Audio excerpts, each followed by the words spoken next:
Hey there friends, welcome back to my channel. Shalita here. You guys, it's in January. We have finished our first month of the year 2025. All right.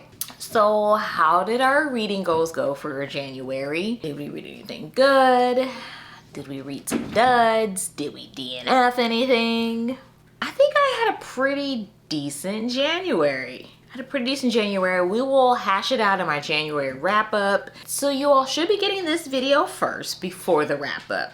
I picked out 10 books. I have 10 books on my card here. My 10 February hopefuls. Am I going to read all 10 of these? No. However, I picked 10 so I could have plenty to choose from. I tend to be a mood reader and I tend to go off script for my TBRs. So this will give me that wiggle room. Since we are in the month of February, it's the month of love, right? So I primarily selected romance. For February, I am a Black woman. I am a Black mother. So I don't feel the need to say, oh, hey, it's Black History Month, so I'm going to read, so for Black History Month, let's read. No. I'm Black 365 days of the year, so I'm gonna read Black 365 days of the year. However, with that being said, I am not reading Black books because it's Black History Month. But I am reading only Black books this month because it's Black History Month. That's my choice. That's what I'm choosing. This video is not, hey, you guys should read these Black authors. These are the Black authors. These are the Black novels. These are the Black stories that I'm reading this month. These are the only stories that I'm choosing to read from this month. So, with that being said, let's talk about these novels. The vast majority of these I've already talked about in other videos. I'm not going to go into depth on them because we've already kind of touched on the synopsis of them. So, and a lot of these are on my 25 and 2025 list, so that would be perfect if I get around to reading those. And before we get into things, if you're enjoying my content, if any of this sounds interesting to you, please remember to like, comment, and subscribe for more. Now let's get into the video. Out of all these books, two are rereads, and the rest are brand new stories to me. So, first book up is Bloodmarked by Tracy Deonn. This is a young adult fantasy, and this is book 2 in the the Legendborn cycle. So this is a 3-part series. I read book 1 last year, and that's Legendborn. Book 2 here is Bloodmarked. Book 3 is Oathbound, and that actually comes out this year. Comes out in March, if I'm correct. So I really need to get around to reading this before book 3 comes out. So book 2, I'm assuming is going to pick up where book 1 left off. So Legendborn is a King Arthur retelling. Our main character is Bree. Bree's mother dies in a car accident, and she witnesses a magical event, and she starts to wonder if magic may have been involved in her mother's death. So somehow she gets wrapped up in this group of students on campus who actually happen to be the descendants of King Arthur, and Bree infiltrates their little secret society and kind of goes on this quest for answers. So that's pretty much what happens in book 1. So we're gonna see where book 1 left off and follow that journey in book 2. Next, we have The Deep by River Solomon. I do believe I talked about this in probably my last video, or either the last video or the video before that. This is a historical fantasy, and it is about the descendants of slaves who were thrown overboard. Their descendants have evolved into mermaids. They were the descendants of pregnant African slaves that were thrown overboard. So our main character is Yetu. Yetu has been entrusted, I don't know if I want to say entrusted. Yetu has been chosen I don't even know if I would call this an honor at all. But Yetu has been chosen as the memory keeper for her people, the Wajinru. All the memories, all the pain, all the grief, all the suffering. Yetu is the holder of that. And till one day, all of that responsibility, that anguish, it just becomes so overwhelming that Yetu flees her home in search of some respite, I guess. She flees their home down underwater and flees for the surface. Yeah, this sounds heartbreaking. It is a very short read, so I figured this would be either a good way to break up some of that romance, or the romance would definitely be a nice salve after reading this, because this is gonna be a heavy read. I can already tell.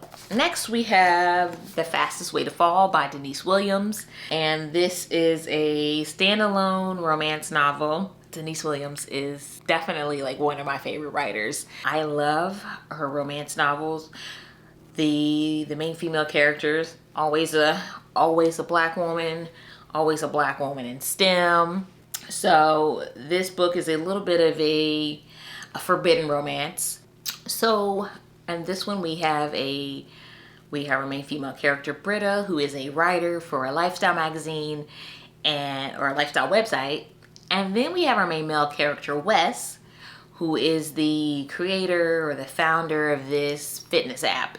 So it's a little bit of a forbidden romance because Britta is writing a piece on this app. She's supposed to be interviewing this guy, interviewing Wes, testing out his app because it's a fitness app. So he's like her coach. He's basically a client because she's testing out this app for her website, for, you know, her company's website. So this ought to be a cute read. The past few novels of Denise Williams that I've read, there was great dialogue. There were like text messages and, you know, it felt very contemporary and modern. I anticipate the same here. I mean, I just literally flip to this one page and you see at the top where it's like, it looks like a little chat bubble right there. Another cool thing about this, this is a standalone book. However, two of the characters from one of her previous novels make a little cameo in this one, or so I've been told. So I am excited to see one of my favorite book couples kind of pop up in this one. You know what, I forgot to mention, oh yes, forgot to mention that Denise Williams does have a new novel coming out called Just Our Luck, and that's coming out this year. I will put the actual date on the screen somewhere when I edit this. Moving on, so next up, so this next one here, this is a romance. I was on Amazon, I was just fishing around for books. I was fishing around on Amazon looking for romance novels by Black authors. I picked up this one, Grounds for Romance by Mel Walker. And then I was pleasantly surprised to see that this author has an extensive romance catalog. I was blown away, for one, because this is a, you know, you don't see a lot of male romance authors. You just don't. And I was just blown away when I saw like his catalog. I'm like, this man has been writing about love, a lot of love. So I'm excited to test out his catalog here, you know, Black author, indie author, let's go. So this is about a barista and a customer who comes in all the time, and he notices her and he's attracted to her. But he's kind of scared to approach her because he's got some secrets of his own. And then you have Miss Zara, who's kind of in this routine. She's in her own little world. Hey, just give me my coffee. I don't have time for, you know, I don't have time for anything else but my routine and my coffee. Get out of my way. It will be interesting to see how things blossom between Zara and Devin. All right, next we have The Neighbor Favor by Christina Forrest. and this is a part of a series. This is book 1. We have our main characters. We have Lily and we have Nick. So Lily and Nick are neighbors. Okay, so Lily is a fan of this fantasy series, and she has been emailing back and forth with the author of this series. Unbeknownst to her, that author is actually her neighbor, but she doesn't know that because he's been using, like, you know, a pseudonym, a pen name, and he doesn't realize that she is who she is. Nick apparently discovers that, hey, the sweet little thing I've been emailing is actually the girl down in 2B. I mean, I don't know her apartment number, I'm just saying that. But he realizes that he's actually been emailing his neighbor, and he tries to set her up with somebody else. But at this point, Nick's already catching feelings. So it will be interesting to see what happens when the truth is revealed. It sounds like Lily and Nick both have their own issues. She's got some family issues. He's got some issues of his own, which is the reason he uses a pen name. It will be interesting to see if, once that secret is revealed to both Nick and Lily, to see how their relationship develops. All right, next up, let's go ahead and talk about, we'll go ahead and talk about my 2 rereads. So, y'all know how I feel about Kennedy Ryan. Y'all already know how I feel about this series. Well, if you are a returning subscriber, if you're a returning viewer, you know how I feel about Kennedy Ryan. You know how I feel about the series. If you don't, go ahead and click that subscribe button. Okay, so I am going to reread book 1 and book 2 in the Skyland series by Kennedy Ryan, because book 3 comes out in March. Book 3 is Can't Get Enough. So the Skyland series kind of follows the lives of this friend group. So we have Yasmin, Soledad, and Hendrix. So book 1 is Before I Let Go, and this is Yasmin's story. And then book 2 is This Could Be Us, and this is Soledad's story. They are very heartfelt romances. They're very rich stories.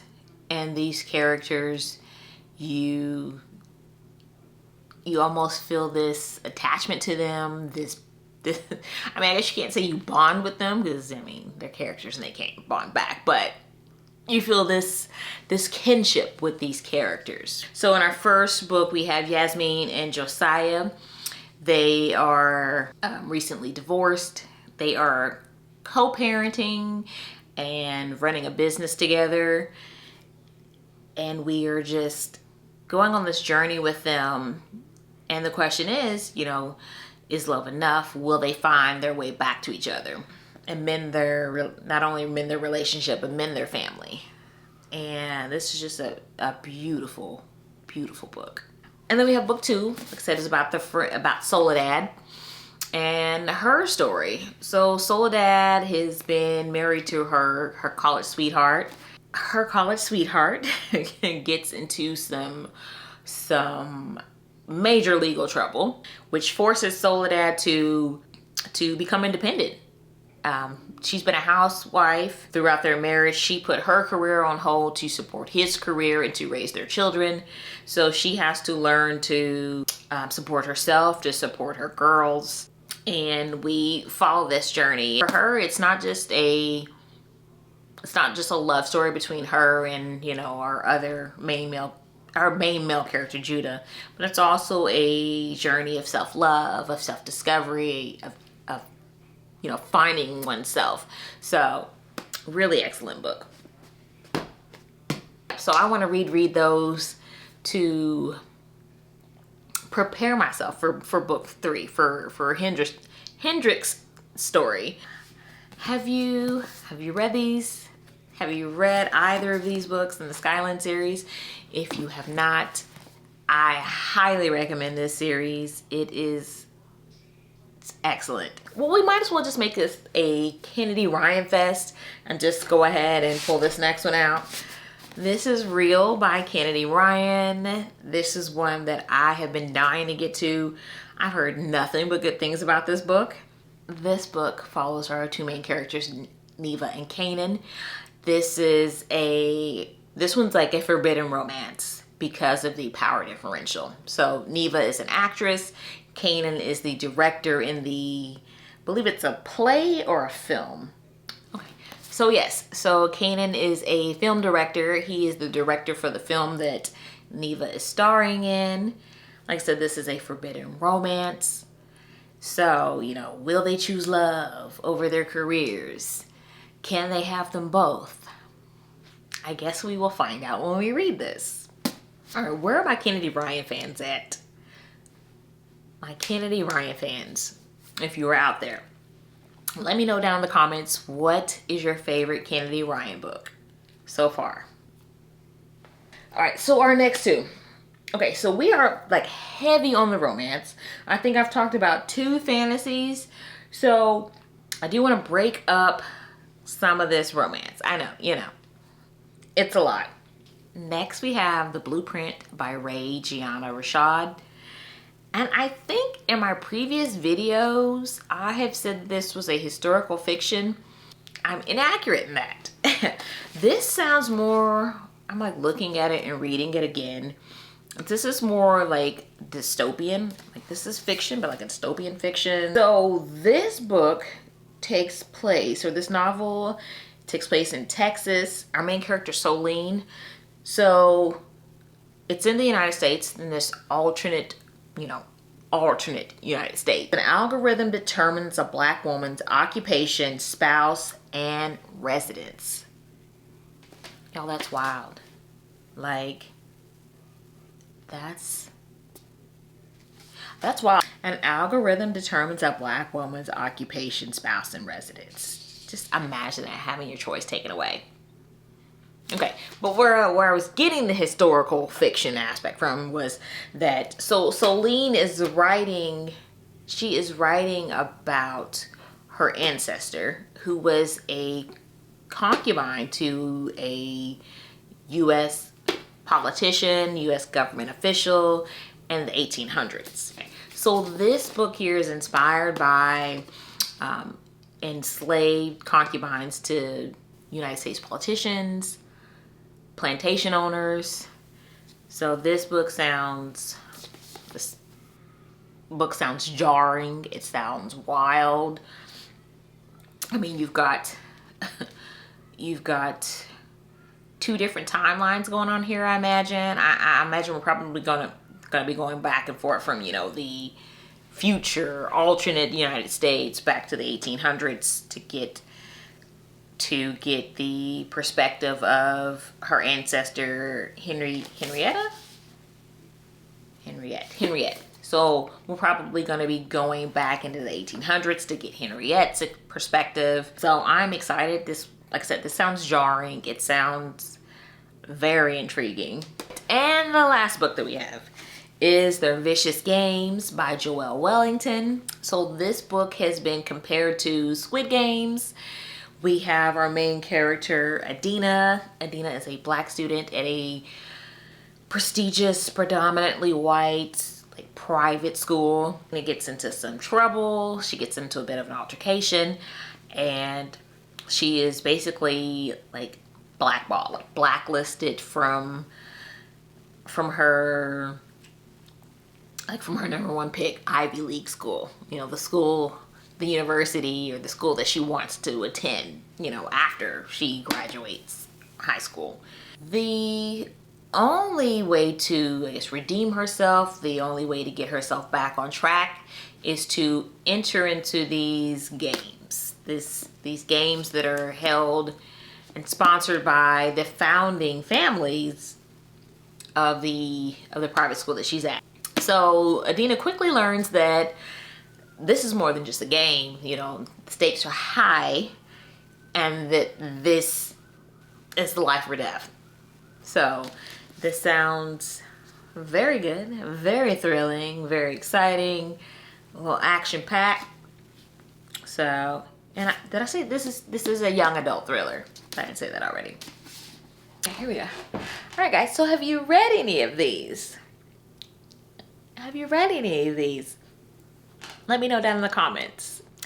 All right, guys. Well, that is all that I have for you today. please remember to like, comment, and subscribe for more. And until the next one, friends, bye.